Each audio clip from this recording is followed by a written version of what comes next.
Hello everyone, कैसे हैं आप लोग।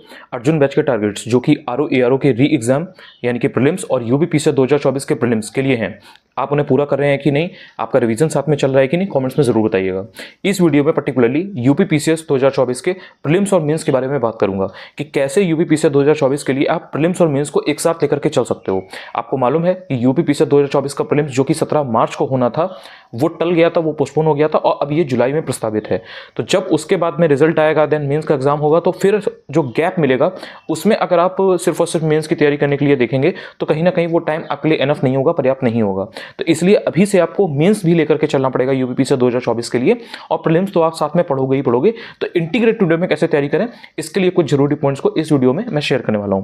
देखिए, आपको ध्यान रखना है कि यूपीपीएससी के एग्जाम्स के लिए, चाहे वो आरओ का एग्जाम हो चाहे यूपीपीसीएस का एग्जाम हो, जो प्रीवियस ईयर क्वेश्चन पेपर्स होते हैं यानी कि जो पीवाईक्यू, वो आपका बेस बनाते हैं। अगर आप कहीं ना कहीं पीवाईक्यू को इग्नोर करते हैं, उसमें जो मोस्ट इंपॉर्टेंट चीज़ें पूछी गई हैं, जो थीम डायरेक्टली इनडायरेक्टली रिपीट हो रही हैं, उन पर अपना ध्यान नहीं रखते हैं, उनको ढंग से नहीं पढ़ते हैं, तो कहीं ना कहीं आप आउट ऑफ ट्रैक रहते हैं और इधर उधर आप 10 मटेरियल को चेस करते रहेंगे, 10 किताबों को चेस करते रहेंगे, लेकिन कहीं ना कहीं आप उन चीज़ों को तैयार नहीं कर पाएंगे जिनसे डायरेक्टली और इनडायरेक्टली क्वेश्चन एग्जाम में आपके आ रहे हैं। आपको पेपर रैंडम नहीं लगेगा अगर आप कहीं ना कहीं प्रीवियस ईयर क्वेश्चन पेपर को तैयार करके जा रहे हो। तो फर्स्ट एंड फॉरमोस्ट चीज़ ये है यूपीपीसीएस 2024 के लिए कि चाहे आप प्रीलिम्स को तैयार कर रहे हो, चाहे आप मेंस को तैयार करने की तरफ देख रहे हो, आपको प्रीवियस ईयर क्वेश्चन पेपर को ढंग से तैयार करना है।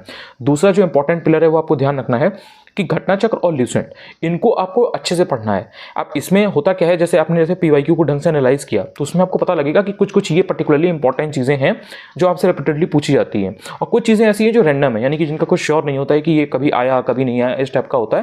तो आपको ध्यान रखना है कि वो मोस्ट इंपॉर्टेंट चीजें आपको घटना चक्र से प्रायोरिटी बेसिस पर तैयार कर लेनी है। उसमें जो एक्सप्लेनेशन वाला पार्ट है उसको आपको एक्चुअल में अच्छे से पढ़ना है, और जो चीज़ आपको लूसेंट में उसी टॉपिक की अच्छे से दी है तो आप उसको वहां से पढ़ लें। मतलब आपको बेसिकली जो इंपॉर्टेंट टॉपिक्स होते हैं ना, उनको डिसेंट वे में पढ़ना होता है, उनको होलिस्टिकली पढ़ना होता है, रादर देन कि आप सोर्स को चेस करें कि सिर्फ और सिर्फ आपने घटना चक्र किया या ल्यूसेंट किया। अगर आप मोस्ट इंपॉर्टेंट टॉपिक्स को पढ़ेंगे तो चाहे आप वो घटना चक्र से कर लें चाहे ल्यूसेंट से कर लें। और कई बार क्या होता है ना कि घटना चक्र और ल्यूसेंट में सारी चीज़ें नहीं दी होती हैं, बहुत से टॉपिक्स ऐसे होंगे जो आपको उसमें नहीं मिलेंगे, तो उसके लिए फिर आपको स्टैंडर्ड सोर्स की हेल्प भी लेनी पड़ती है। तो उसके लिए फिर जो भी एक पर्टिकुलरली हर एक सब्जेक्ट के लिए एक सोर्स होता है उसको आप फॉलो करेंगे। तो ये एक बेसिक चीज़ है, ये आपको ध्यान रखना है। अच्छा, एक बात और याद रखिएगा कि यूपीपीसीएस के लिए करंट अफेयर्स का बहुत रोल होता है। 40 के ऊपर क्वेश्चन आते हैं अगर आप इकोनॉमी के करंट अफेयर्स, यूपी के करंट अफेयर्स और जो रेगुलर नॉर्मल करंट अफेयर्स है उनको इंक्लूड कर देते हो। तो ध्यान रखना है कि करंट अफेयर्स एक मेजर सेक्शन है, इसलिए उसको आपको अलग से ध्यान देकर के पढ़ना है, उसको बिल्कुल इग्नोर नहीं करना है। तो प्रीवियस ईयर क्वेश्चन पेपर को कहां से तैयार करें, कैसे तैयार करें, तो इसके लिए आप दिशा पब्लिकेशन की बुक को फॉलो कर सकते हो, मैं आपको दिखा भी देता हूं। देखिए, यूपीपीसीएस 2024 के प्रीलिम्स के लिए आप इस किताब से प्रीवियस ईयर क्वेश्चन पेपर को तैयार कर सकते हो। ये बुक हिंदी में भी आती है, इंग्लिश में भी आती है। ये जो मेरे पास है ये हिंदी में है। इसमें आपको 12 साल के सॉल्व पेपर देखने को मिल जाते हैं पहले पेपर के, यानी कि यूपीपीसीएस का जो जीएस का पेपर होता है, और जो दूसरा पेपर होता है सीसेट का, उसके आपको 8 साल के पेपर देखने को मिल जाते हैं, यानी कि 2016 से लेकर के 23 तक के। जो इंग्लिश वर्जन है उसमें आपको एडिशनल 2 साल का एक्स्ट्रा देखने को मिलता है, तो वहां पर आपको 14 साल के पेपर देखने को मिल जाते हैं पहले वाले पेपर के। अब इसमें आपको ध्यान रखना है कि इसमें आपको 2600 एमसीक्यू डिटेल्ड वे में एक्सप्लेन उनको बिल्कुल किया गया है, और आंसर की वगैरह जो भी है वो उसको यूपीपीएससी के अकॉर्डिंग ही उससे मिलाया गया है, तो वेरीफाइड है। तो कहीं ना कहीं जो इसका डिटेल्ड एक्सप्लेनेशन है और जो एररलेस एक्सप्लेनेशन आपको दिया गया है जो आंसर की के अकॉर्डिंग है आयोग के, उससे कहीं ना कहीं आप क्रिस्टल क्लियर वे में टू द पॉइंट तैयारी कर पाते हो। ये यूपीएससी हो गया या जो अदर स्टेट के पीएससी के एग्जाम हो गए, पब्लिक सर्विस कमीशन के, उनके लिए भी इक्वली बेनिफिशियल है। तो मैं आपको अंदर भी थोड़ा दिखा देता हूं तो आपको अकॉर्डिंगली आइडिया लग जाएगा। जो भी आपके क्वेश्चंस वगैरह हैं उनमें आपको सिर्फ और सिर्फ एक ऑप्शन के को एक्सप्लेन नहीं किया गया है, जो बाकी के भी आपके ऑप्शंस होते हैं उनको भी इसमें एक्सप्लेन किया रहता है। तो इससे क्या रहता है कि आप चारों ऑप्शंस के बारे में डिसेंट वे में चीजें जान पाते हो। तो अगर बाकी के ऑप्शन से भी अगर कभी क्वेश्चन बनता है, टॉपिक अगर रिपीट होता है, थीम रिपीट होती है, तो आप उसको डिसेंट वे में सॉल्व कर पाते हो। ऐसा नहीं होता है कि आप क्वेश्चन को समझ ना पाओ या आप उसमें आंसर ना निकाल पाओ। तो आप इसको रेफर कर सकते हैं, ये आप पहचान गए होंगे।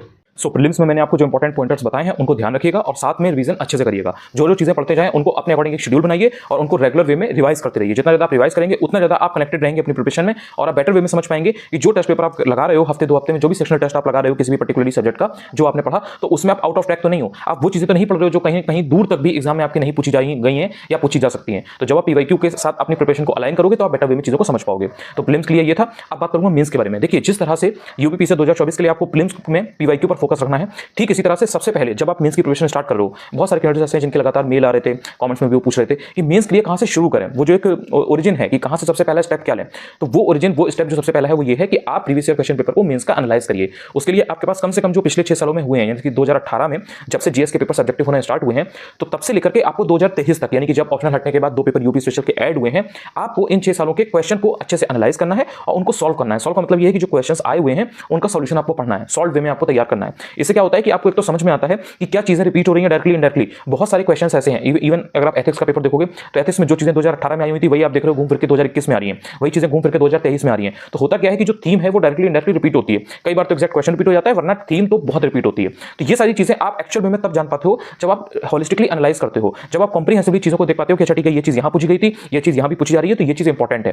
तो इसके लिए आपको पीवाईक्यू कैसे कहां से तैयार कर सकते हो, इसके लिए भी दिशा पब्लिकेशन की बुक आती है, तो उसमें सॉल्व वे में चीजों को दिया है। एंड जिस तरह से यूपीपीसीएस का सिलेबस है उसी तरह से चीजों को डिवाइड किया गया, तो वो भी मैं आपको दिखा देता हूं, तो उसके अकॉर्डिंग आप तैयार कर सकते हो वहां से।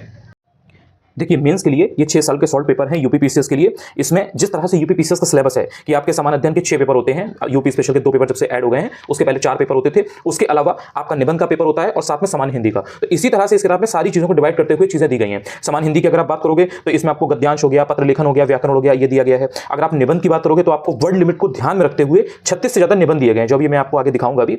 और निबंध सिर्फ एक ही टॉपिक या 2 ही टॉपिक के ऊपर सारे नहीं है, अलग अलग कैटेगरीज में अलग अलग टॉपिक्स के ऊपर निबंध आपको दिए गए हैं, सो आप बेटर वे में चीजों को समझ पाओ कि किस तरह से प्रीवियस ईयर क्वेश्चन पेपर में निबंध का सेक्शन आपसे पूछा जाता है। इसके अलावा अगर समान अध्ययन की बात करोगे तो जैसे एक पेपर में हर साल 20 क्वेश्चन समान अध्ययन के आ रहे हैं, तो 6 साल में 100 से ज्यादा क्वेश्चन हो गए सिर्फ एक पेपर के। तो इसी तरह से हर पेपर के, चाहे वो GS1 हो, चाहे GS2 हो, चाहे GS3 हो, चाहे GS4 हो, हर पेपर के 100 से ज्यादा क्वेश्चन आपको सॉल्व वे में दिए गए हैं, जो अभी आपको मैं आगे दिखाने वाला हूं। अच्छा, जितने भी इसके सॉल्यूशंस दिए गए हैं ये एक तो डिटेल्ड इन्फॉर्मेशन के साथ है और ये इन्फॉर्मेशन ऑथेंटिक है, इसको पूरा जांचा परखा गया है और जो फैक्ट्स आपको दिए गए हैं तो वो कहीं ना कहीं ऑथेंटिक है, तो आपको बहुत ज्यादा परेशान नहीं होना पड़ता। अगर आप निबंध वगैरह के बारे में देखोगे तो आपको डिफरेंट टॉपिक के ऊपर कायदे से टू द पॉइंट चीजें देखने को मिल जाती है। अगर आप आंसर्स की बात करोगे जो जीएस के क्वेश्चन वगैरह हैं, तो उसमें अगर आप देखोगे तो जो वर्ड लिमिट है, जैसे अगर 8 नंबर का क्वेश्चन है 125 शब्दों का या 12 नंबर का क्वेश्चन है तो उसमें अगर आपको 200 शब्द लिखने हैं तो उसको ध्यान में रखते हुए आपको आंसर दिया गया है, सो दैट आप एग्जाम में भी उसी तरह के अपनी प्रिपरेशन को अलाइन कर सको और समझ सको कि किस टाइप से आपको आंसर लिखना है, किस तरह से डायग्राम वगैरह का यूज करना है, किस तरह से पॉइंटर्स आपको देने हैं, बॉडी किस तरह से होनी चाहिए। तो जब वर्ड लिमिट को ध्यान में रखते हुए एक्सप्लेन किया गया होता है चीजों को, वो भी ऑथेंटिक वे में, तो बेटर वे में चीजें समझ में आती हैं। अच्छा, पर्सनली इस बुक में मुझे इनकी एक चीज अच्छी लगी, इस किताब में जो खासियत लगी वो ये है कि इसमें हर सब्जेक्ट में, यानी कि जैसे आपका GS1 है, GS2 है, GS3 है, GS4 है या हिंदी है, निबंध है, तो उसमें किस सब्जेक्ट के या किस सेक्शन के कितने क्वेश्चंस आ रहे हैं, कितना वेटेज है, ये आपको एक्सप्लेन यहाँ पर किया हुआ है, डिस्ट्रीब्यूशन बताया हुआ है, सो दैट आपको आइडिया लगता है कि अच्छा ठीक है, आपको एनवायरमेंट पर इतना ध्यान देना है या सिक्योरिटी पर इतना ध्यान देना है या पॉलिटी पर या इकोनॉमी पर इतना ध्यान देना है। तो ये आपके लिए ईजी हो जाता है, आप बेटर वे में एनालाइज कर पाते हो, एनालिसिस आपकी अच्छी हो जाती है कि आपको उतना ही टॉपिक पर ध्यान देना है, उतना ही किसी सब्जेक्ट पर ध्यान देना है जितना उसका वेटेज पिछले 6 सालों में रहा है, कहीं ना कहीं उसी के आसपास आप अपनी प्रिपरेशन को अलाइन कर पाते हो। अच्छा, ये किताब दोनों ही लैंग्वेजेस में अवेलेबल है, तो जिनको इंग्लिश में लेना है वो इंग्लिश में भी ले सकते हैं और जिनको हिंदी में लेना है वो हिंदी में भी ले सकते हैं। और ये यूपीएससी हो गया या जितने भी अदर स्टेट के पब्लिक सर्विस कमीशन के एग्जाम हो गए, उनमें भी ये इक्वली बेनिफिट करती है। तो इससे आप यूपीपीसीएस मेंस के लिए प्रिपरेशन स्टार्ट कर सकते हो, समझ सकते हो कि कैसे आपको चीजों को एनालाइज करना है, शुरू करना है प्रीवियस ईयर क्वेश्चन पेपर के थ्रू। डिस्क्रिप्शन में मैंने इन दोनों ही किताबों के लिंक्स अटैच किए हुए हैं, तो आप वहां से भी ऑर्डर कर सकते हैं और घर बैठे इन किताबों को मंगवा सकते हैं। देखिए, ध्यान रखिएगा, जिस तरह से यूपीपीसीएस प्रीलिम्स के लिए रिवीजन की वैल्यू है, जो भी आप पढ़ते जाएंगे उसको रिवाइज करते जाएंगे, ठीक उसी तरह यूपीपीसीएस मेंस के लिए जैसे जैसे आप हर एक साल के पेपर को तैयार करते जाएं, जैसे जीएस के सेक्शन से उनको आप एनालाइज करते जाएं प्रीवियस ईयर क्वेश्चन पेपर को और उनको आप पढ़ते जाएं, तो ठीक उनको उसी तरह से रिवाइज करते चलिए। ऐसा नहीं होना चाहिए कि आपने 2018 का, 2020 का, 2021 का अपने पेपर सॉल्व किया और आप कुछ और पढ़ने लगे एंड आपने उनको दोबारा रिवाइज नहीं किया, क्योंकि जब तक आपकी प्रीवियस ईयर क्वेश्चन पेपर पर उन मोस्ट इंपॉर्टेंट टॉपिक्स पर, उन चीजों पर कमांड नहीं होगी, कहीं ना कहीं आप मटेरियल के पीछे भागेंगे, लेकिन आप एक्चुअल वे में नहीं समझ पाएंगे कि कौन सी थीम रिपीट हो रही है, कौन से क्वेश्चंस रिपीट हो रहे हैं। तो इसलिए पीवाईक्यू को जितनी जल्दी आप आत्मसात कर लेंगे, उनको आप समझ पाएंगे बेटर वे में, उतना आप गाइडेड वे में प्रिपरेशन कर पाएंगे, टू द पॉइंट प्रिपरेशन कर पाएंगे। और एक बार आपने पीवाईक्यू में जो चीजें दी गई हैं उनको अच्छे से कर लिया, उसके बाद में आप चाहे आंसर राइटिंग स्टार्ट करें, चाहे आप किसी टॉपिक के बारे में खुद से इधर उधर से आपने कहीं और से मटेरियल पढ़ा है उससे आप ट्राई करें, तो आप तब कुछ ना कुछ तो उसमें लिख पाएंगे। लेकिन अगर आपको ये पता ही नहीं है कि पढ़ना क्या है और क्या छोड़ना है, तो कहीं ना कहीं आप सब कुछ पढ़ेंगे एंड देन सब कुछ आप रिवाइज नहीं कर पाएंगे और आपका टाइम बहुत वेस्ट होगा। तो इसलिए इन पॉइंटर्स को आपको ध्यान रखना है और डेली बेसिस पर रिवीजन करना है, चाहे प्रीलिम्स के लिए पढ़ें चाहे मेंस के लिए पढ़ें। आई होप कि प्रीलिम्स और मेंस के लिए, यूपीपीसीएस के लिए आपको काफी आइडिया लगा होगा एंड आपका जो फर्स्ट एंड फॉरमोस्ट टास्क होगा वो यही होगा कि आप पहले पीवाईक्यू पर अपनी कमांड बनाएं। अर्जुन बैच में लगातार टारगेट्स चल रहे हैं, वो आरओ एंड यूपीपीसीएस दोनों के लिए इक्वली बेनिफिशियल है, तो उनको करना ना भूलें। दूसरी चीज ये है कि जितना हो पाए उतना करें। हो सकता है कि कभी टॉपिक्स मान लीजिए ज्यादा हैं, आप पहली बार उस चीज को पढ़ रहे हैं, आप कम समय में उसको ना तैयार कर पा रहे हो, तो घबराने की या परेशान होने की जरूरत नहीं है। जितना आप अपने को स्ट्रेच करते हुए मैक्सिमाइज कर पाए अपने एफर्ट्स को, उतना कम से कम करिए, जितना डुएबल है उतना तो करिए। अगर 60-70% भी आप कहीं ना कहीं कर रहे हैं तो आप बहुतों से आगे हैं, रादर देन कि आप सिर्फ 50% ही चीजें कर रहे हैं। अगर आपको 6 टॉपिक दिए गए हैं तो आप ट्राई करिए कि कम से कम आप 3 से 4 टॉपिक तो कम से कम करें। 5 कर लेते हैं, 6 कर लेते हैं तो और अच्छी बात है। लेकिन अगर आप सिर्फ 6 में से 2 टॉपिक करेंगे तो कहीं ना कहीं आप अपनी प्रिपरेशन में पीछे जा रहे हैं, और उसके लिए आपको आवर्स पुट करने पड़ेंगे, मेहनत करनी पड़ेगी। हार्ड वर्क यही है कि आपको उतना तो समय देना ही पड़ेगा अपनी प्रिपरेशन को। Thank you so much. Next video में और कुछ इंपॉर्टेंट चीज़ों के बारे में बात करूंगा।